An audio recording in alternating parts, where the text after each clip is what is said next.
อ้ยพี่น้องโมเจ้าละเบิงมื้อนี้คอยพายายกินมากินสเต็กเล่าบอกว่าเราบ่เคยกินของร้านแบบนี้ปกติเราก็เคยไปกินแต่อยู่คาเฟ่ร้านที่เพิ่นมีต้มยำส้มตำนั่นนะแต่มื้อนี้ร้านอยากกินสเต็กกับพิซซ่านั่นนะก็เลยได้ชวนกันมากินโมเจ้าเห็นบ่โมเจ้าเห็นต้นคลิปบ่จังได๋ล่ะว่ามานอนอยู่ในร้านสเต็กเพิ่นคอยกระเทิงอยากหัวเอารถแม่เอาให้มันเต็มที่โลดแต่คอยว่าพิซซ่าถาดนี่มันสิได้กินบ่2คนหน้าร้านนี่จักแม่นเฮ็ดอีหยังพี่น้องคันเฮ็ดบ่เป็นหยังคือบ่บอกเพิ่นปาดมาให้แต่ที่แรกโลดโอ้เบิ่งไปเบิ่งมาแล้วเบิ่งดีตัวละดอกผู้ดึงเฮ็ดบ่ได้แล้วก็เปลี่ยนไปให้ร้านเฮ็ดได้บัดนี้ผู้ทากินยังข่อยก็ทาอยู่นี่ล่ะทาต่อไปบ่ต้องฟ้าวดอก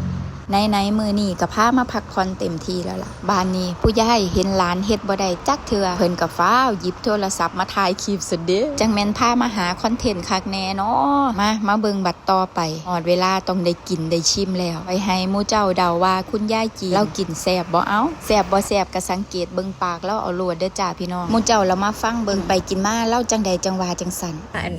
เอียงก็เนี่ยฟาปูนไหมเกี่ยงกับโบมชายเขาพนานิโมเนี่ยว่าพิซซ่าไหม